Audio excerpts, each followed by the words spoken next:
নিয়ে আসছেন জনাব তারেক রহমান।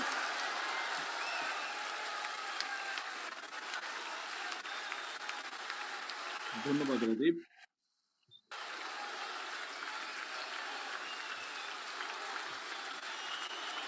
বসতে হবে সবাইকে, বসতে হবে সবাইকে। বিসমিল্লাহির রহমানির রহিম। বাংলাদেশ জাতীয়তাবাদী স্বেচ্ছাসেবক দলের ৪৫তম প্রতিষ্ঠা বার্ষিকী উপলক্ষে আয়োজিত আজকের এই আলোচনা সভার সম্মানিত সভাপতি জনাব এস.এম. জিলানী, অনুষ্ঠানের মঞ্চে উপস্থিত বাংলাদেশ জাতীয়তাবাদী দল বিএনপি জাতীয় স্থায়ী কমিটির সম্মানিত সদস্যবৃন্দ,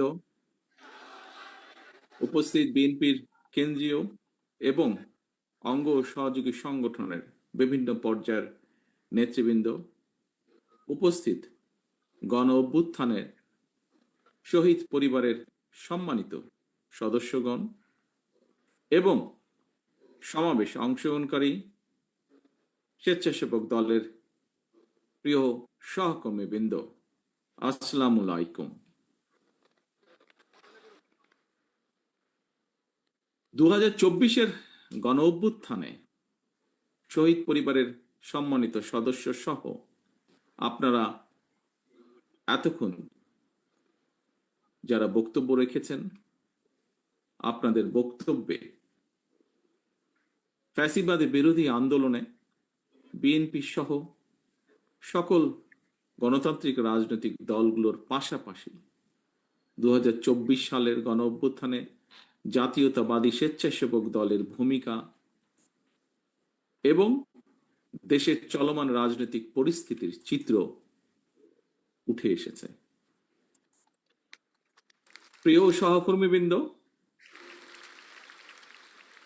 সহকর্মীবৃন্দ, মানবিকতা, ত্যাগ, সামাজিক দায়বদ্ধতা থেকে স্বেচ্ছাশ্রমের অনুপ্রেরণা এবং অঙ্গীকার নিয়ে 1980 সালের এই দিন থেকেই জাতীয়তাবাদী স্বেচ্ছাসেবক দলের পথ চলা শুরু হয়েছে। আমরা দেখেছি প্রতিষ্ঠার পর থেকেই বিভিন্ন সময় বিভিন্ন পরিস্থিতিতে স্বেচ্ছাশ্রমের ভিত্তিতে, সেটি পরিষ্কার পরিচ্ছন্নতা অভিযানই হোক, সেটি প্রাকৃতিক দুর্যোগে মানুষের পাশে দাঁড়ানোই হোক, সেটি কোভিডের সময় বিপন্ন মানুষের দিকে সাহায্যের হাত বাড়ানোই হোক, বিভিন্ন সামাজিক কর্মসূচি স্বেচ্ছাসেবক দল পালন করেছে, পালন করে চলছে। শুধু তাই নয়, একই সঙ্গে দেশে গণতন্ত্র প্রতিষ্ঠা এবং স্বৈরাচার ও ফ্যাসিবাদ বিরোধী আন্দোলনে সংগ্রামে স্বেচ্ছাসেবক দল রাজপথে ভূমিকা রেখেছে, বরং বলা উচিত শুধু ভূমিকাই রাখেনি, অত্যন্ত সাহসী ভূমিকা রেখেছে।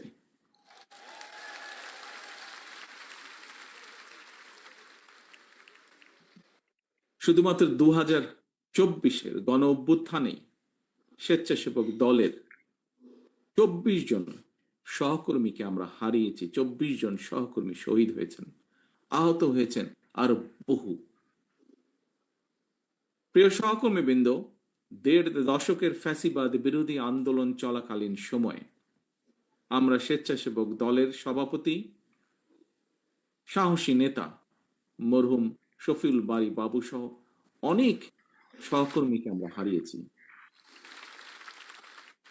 অনেক সহকর্মী বিভিন্নভাবে শারীরিকভাবে ক্ষতিগ্রস্তের শিকার হয়েছেন।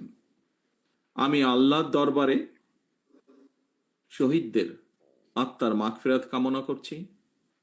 যারা বিভিন্নভাবে শারীরিকভাবে ক্ষতিগ্রস্ত হয়েছেন, অসুস্থ হয়েছেন, তাদের সুস্থতা কামনা করছি।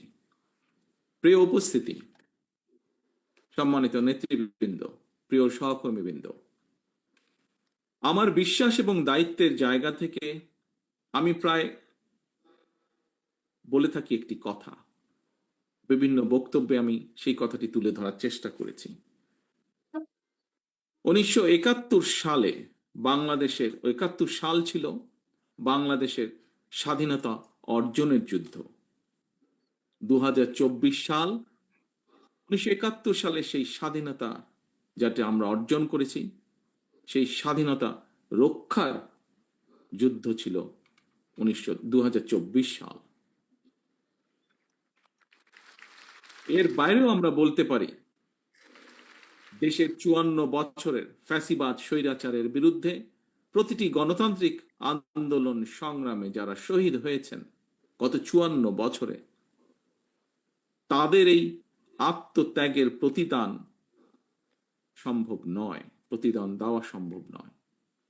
এই সকল বীর শহীদদের কাছে আমরা যারা বেঁচে রয়েছি সহ সমগ্র বাংলাদেশ ঋণী। হাজারো শহীদদের আত্মত্যাগের বিনিময়ে ইতিহাসের নৃশংসতম এক ফ্যাসিস্টের পতন এবং পলায়নের পর এখন ফ্যাসিবাদ বিরোধী গণতান্ত্রিক শক্তির নিজেদের মধ্যে নিত্য নতুন ইস্যু নিয়ে অহেতুক বিতর্কে লিপ্ত হওয়া শহীদদের আত্মত্যাগের প্রতি অবমাননার সামিল বলে একজন রাজনৈতিক কর্মী হিসাবে আমি মনে করি। বরং সকল শহীদদের কাঙ্ক্ষিত ইনসাফ ভিত্তিক একটি গণতান্ত্রিক বাংলাদেশ প্রতিষ্ঠার মাধ্যমে সেই শহীদদের রক্তের ঋণ এবং যারা বিভিন্নভাবে শারীরিকভাবে ক্ষতিগ্রস্ত হয়েছেন তাদের সেই আত্মত্যাগের ঋণ পরিশোধ করার এখন সময়ের দাবি বলে আমি বিশ্বাস করি। স্বেচ্ছাসেবক দলের প্রিয় ভাই ও বোনেরা, দূর গ্রামের যেই ছেলেটি কিংবা যে মেয়েটি যার হয়তো এখনো রাজধানীতেও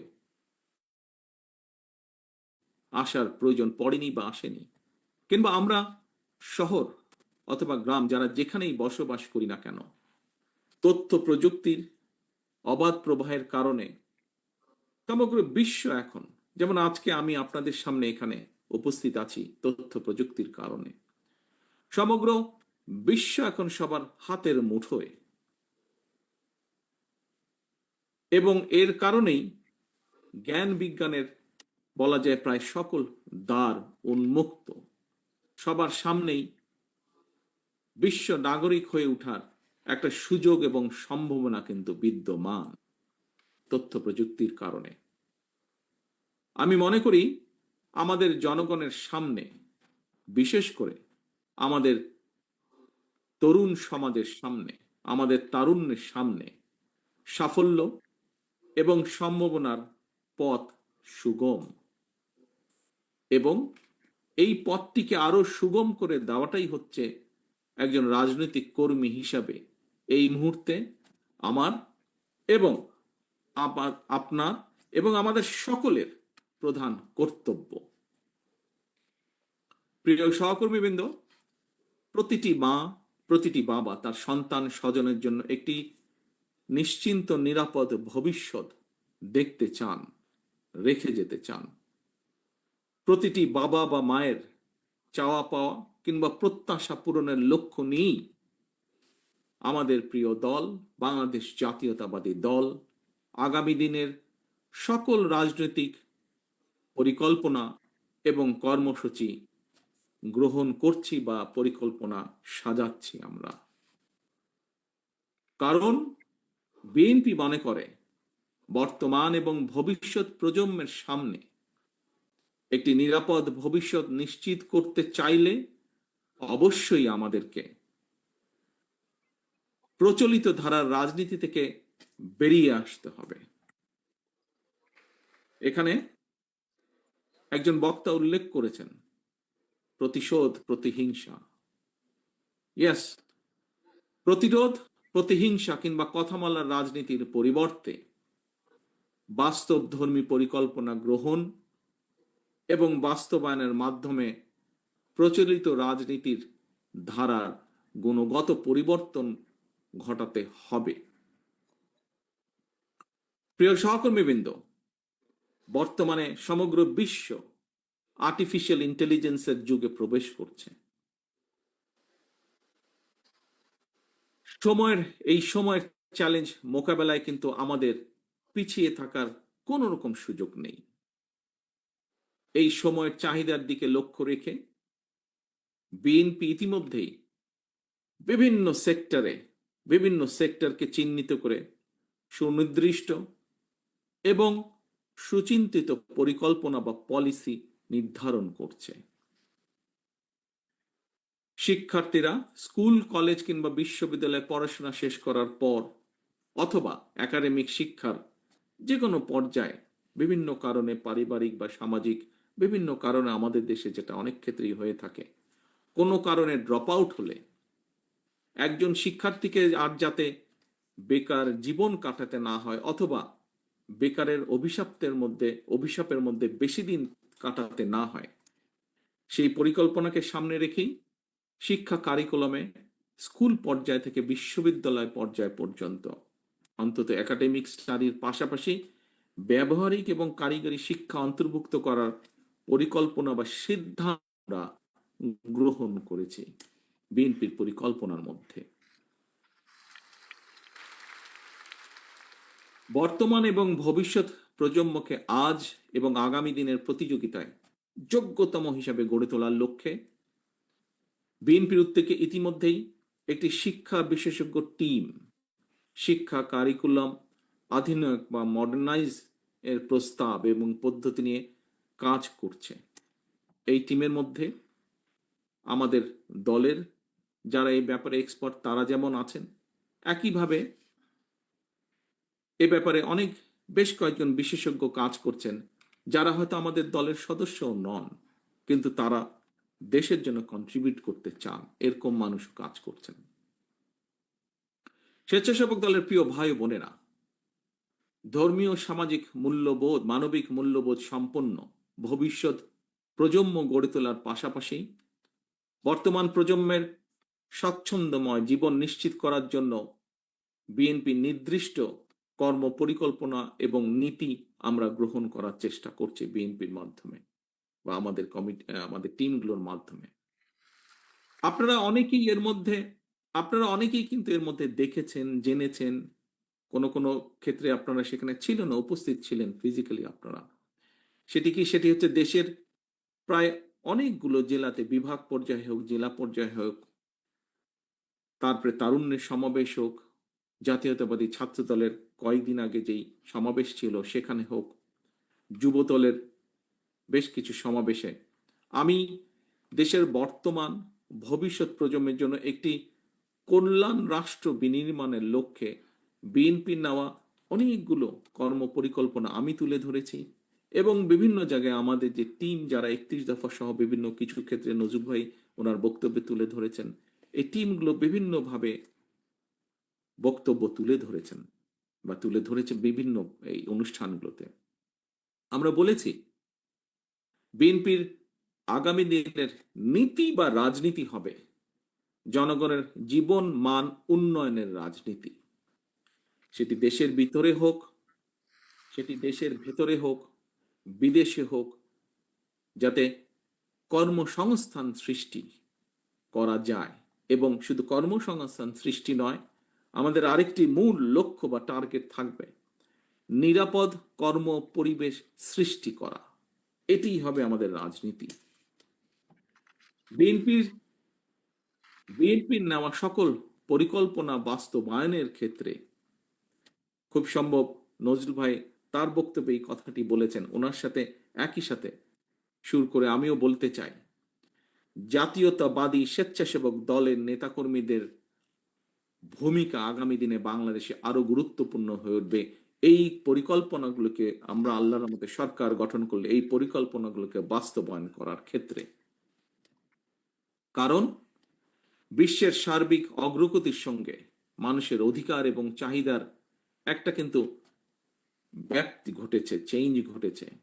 আগে আমরা বলতাম অন্ন, বস্ত্র, বাসস্থান, শিক্ষা বা চিকিৎসা।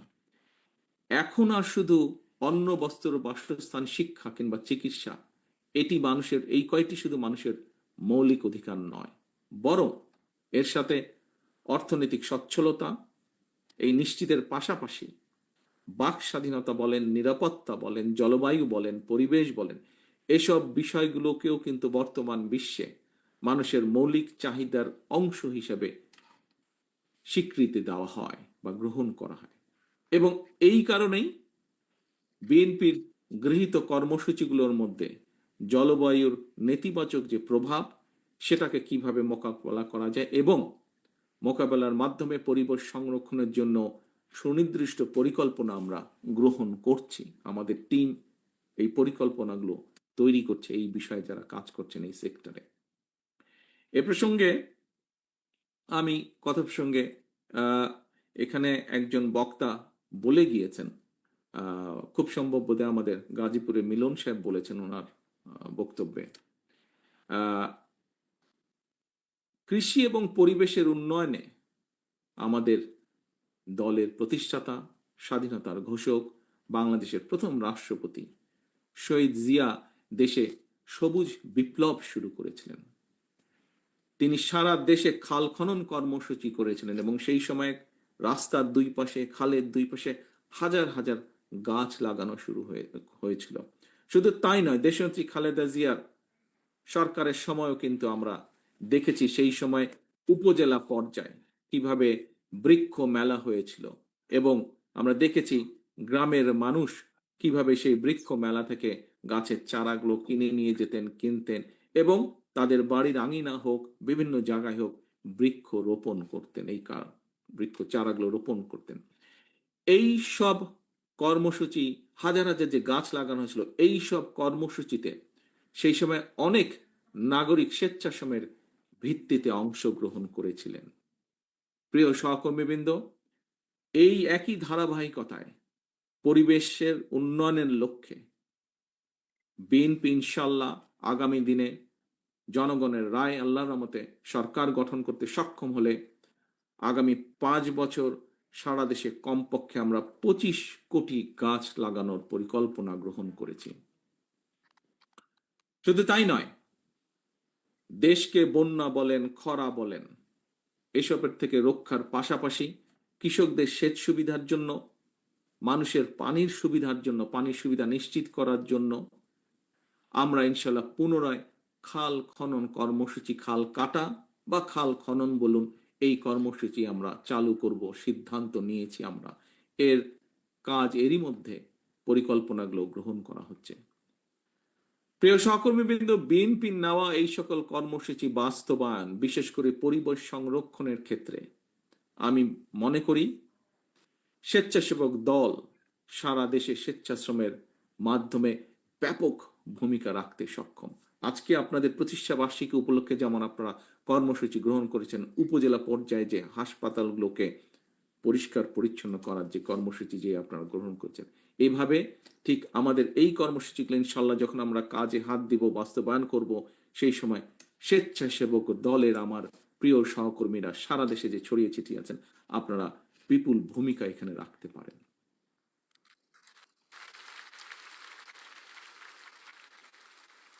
প্রিয় ভাই বোনেরা, হাজারো শহীদের রক্তের বিনিময় ফ্যাসিবাদ মুক্ত বাংলাদেশে বর্তমান অন্তর্বর্তীকালীন সরকার আগামী ফেব্রুয়ারি মাসে জাতীয় নির্বাচন অনুষ্ঠানের সম্ভাব্য সময় নির্ধারণ করেছে বা এরকম একটি ঘোষণা তারা দিয়েছেন। এই নির্বাচনের মাধ্যমে দেশের জনগণ দীর্ঘ 1.5 দশকেরও প্রায় বেশি সময় পর আমরা বিশ্বাস করি, আমরা প্রত্যাশা রাখি, আশা করি আমরা নির্ভয়ে নিরাপদে নিজেদের ভোট দিয়ে নিজেদের পছন্দের প্রার্থীকে, নিজেদের পছন্দের এজেন্ডাকে বাস্তবায়ন করে জনপ্রতিনিধিদের মাধ্যমে বাস্তবায়ন করার, নিজেদের ম্যানিফেস্টোকে বাস্তবায়ন করার সুযোগ পাবেন দেশের জনগণ। তবে নির্ধারিত সময়ে যা নজরুল ভাই এখানে তার বক্তব্যে উল্লেখ করেছেন, সেই কথা রেশ ধরে আমিও একটু বলতে চাই। তবে নির্ধারিত সময় নির্বাচন অনুষ্ঠান নিয়ে ফ্যাসিবাদ বিরোধী আন্দোলনে আমাদের রাজপথের সহকর্মী যোদ্ধা, কোন কোন রাজনৈতিক দলের বা তাদের সদস্যদের বক্তব্যে মন্তব্যে গণতান্ত্রিকামী জনগণের মনে নানা জিজ্ঞাসার জন্ম দিয়েছে। আমি গণতন্ত্রের পক্ষে আজকে স্বেচ্ছাসেবক দলের প্রতিষ্ঠা বার্ষিকের এই অনুষ্ঠান থেকে আমি গণতন্ত্রের পক্ষের শক্তির সকল রাজনৈতিক দলগুলোর তাদের নেতৃবৃন্দদের দৃষ্টি আকর্ষণ করে বলতে চাই, গণতান্ত্রিকামী রাজনৈতিক দলগুলোর মধ্যে যদি দূরত্ব তৈরি হয় বা দূরত্ব তৈরি হলে রাষ্ট্র এবং রাজনীতিতে পতিত পরাজিত পলাতক ফ্যাসিস্ট চক্রের পুনর্বাসনের পথ সহজ হয়ে উঠবে, তাদের সুযোগ তৈরি হবে। এই ব্যাপারে আমি গণতান্ত্রিক সারা দেশে প্রিয় গণতান্ত্রিক আমি জনগণের প্রতি সজাগ এবং সতর্ক থাকার বিনীত আহ্বান জানাই।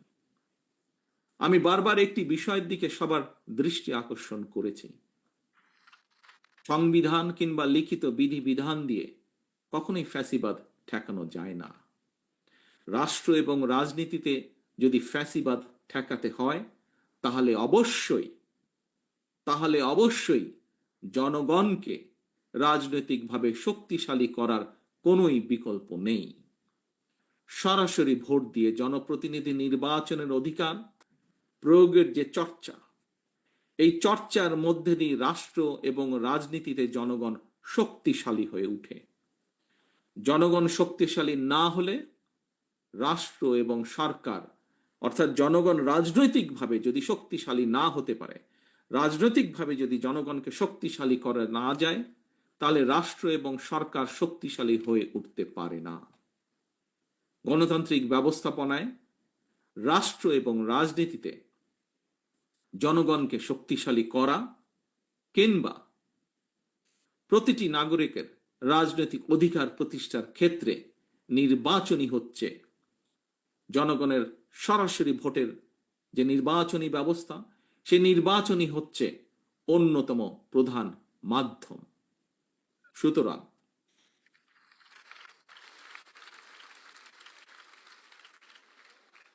সুতরাং নানা রকম উপায় বা শর্ত আরোপ করে জনগণের রাজনৈতিক অধিকার প্রতিষ্ঠার পথে যদি বাধা সৃষ্টি হয়, তাহলে অবশ্যই গণতন্ত্রের উত্তরণের পথ সংকটে পড়বে। প্রিয় সহকর্মীবৃন্দ, প্রিয় সকল রাজনৈতিক দলের সহকর্মীবৃন্দ, আন্দোলনের সহকর্মীবৃন্দ, আমাদের মনে রাখা দরকার, মনে করা প্রয়োজন, স্বৈরাচারী শাসনের সময় আমরা কেউই, প্রত্যেকটি গণতান্ত্রিক রাজনৈতিক কর্মী, প্রত্যেকটি বিরোধী দলীয় কর্মী কেউ নিরাপদে ছিল না, কারো পরিবার নিরাপদে ছিল না। যদি গণতন্ত্রের উত্তরণের পথ সংকটে পড়ে, রাষ্ট্র এবং রাজনীতিতে জনগণ নিজেদের অধিকার করতে না পারে, তাহলে সামগ্রিকভাবে সকলকে, সমগ্র রাষ্ট্র দেশকে সমস্যায় পড়তে হবে।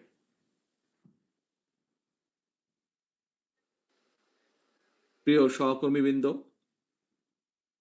আমাদের মনে রাখা দরকার, রাষ্ট্র এবং রাজনীতিতে জনগণ নিজেদের অধিকার প্রতিষ্ঠার জন্যই ফ্যাসিবাদ বা স্বৈরাচারের অবসান ঘটিয়েছে রাজপথে নেমে আসার মাধ্যমে।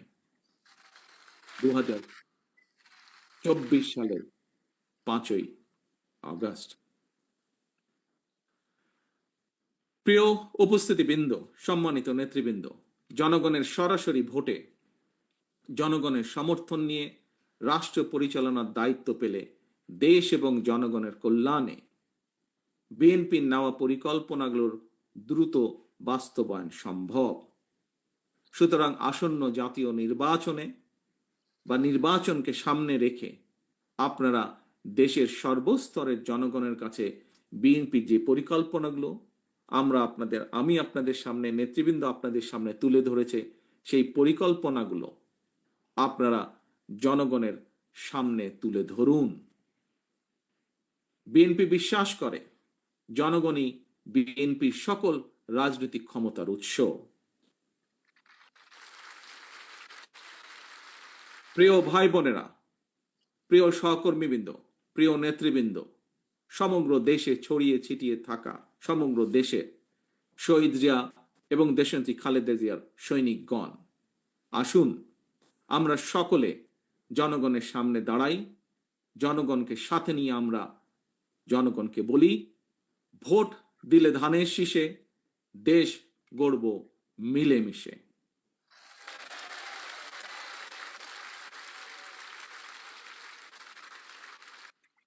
স্বেচ্ছাসেবক দলের প্রিয় ভাই ও বোনেরা, সারা দেশের প্রতিটি ইউনিয়নে স্বেচ্ছাসেবক দলের অসংখ্য নেতাকর্মী সমর্থক রয়েছেন। আমি আপনাদেরকে আজকের এই প্রতিষ্ঠা বার্ষিকীর দিনে একটি পরামর্শ রাখতে চাই।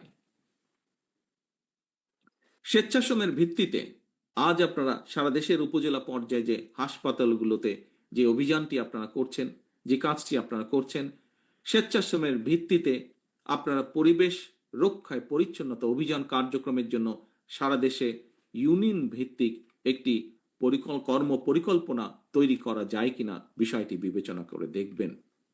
আমি মনে করি একটি সুবিধাজনক সময় স্বেচ্ছাশ্রমের ভিত্তিতে সারা দেশে একযোগে পরিচ্ছন্নতা অভিযান ঘোষণা দিয়ে কার্যক্রম শুরু করলে একদিকে পরিবেশ রক্ষায় যেমন আপনারা ভূমিকা রাখতে সক্ষম হবেন, অপরদিকে প্রচলিত রাজনীতির গুণগত পরিবর্তনের ক্ষেত্রে একটি দৃষ্টান্ত স্থাপন করতেও স্বেচ্ছাসেবক দল সক্ষম হবে, যা জাতীয়তাবাদী দল বা জাতীয়তাবাদী শক্তিকে জনগণের সামনে রিপ্রেজেন্ট করবে নতুনভাবে। প্রিয় সহকর্মীবৃন্দ, অনেক লম্বা হয়ে গেছে বক্তৃতার পালা। পরিশেষে বক্তৃতা আমি শেষ করে আনতে চাই। আমি বক্তব্যের শেষে আপনাদেরকে আমি আপনাদের প্রতি আহ্বান রেখে বলবো, ফ্যাসিবাদ বিরোধী আন্দোলন করতে গিয়ে আমাদের লাখো নেতাকর্মীকে বছরের পর বছর ঘরবাড়ি ছাড়া থাকতে হয়েছে। আমাদের হাজারো নেতাকর্মীকে গুম খুন অপহরণের শিকার হতে হয়েছে। ফ্যাসিবাদ শাসনের অবসান বা স্বৈরাচার পলায়নের পরও আজও ফ্যাসিবাদ আমলের দায়ের করা মিথ্যা এবং রাজনৈতিক উদ্দেশ্য প্রণীত মামলায় এখনো আমাদের হাজার হাজার নেতাকর্মীকে আদালতের বা আর হাজিরা দিতে হচ্ছে। গতকালকে আমাদের কৃষক দলের সেক্রেটারি বাবুলকে জেলে যেতে হয়েছে এরকম একটি মিথ্যা মামলার কারণে। সুতরাং স্বাধীনতার ঘোষকের আদর্শের সৈনিক হিসাবে, mother of democracy Begum Khaleda জিয়ার একজন কর্মী হিসাবে, জাতীয়তাবাদী আদর্শের একজন অনুসারী হিসাবে আপনাদের প্রতি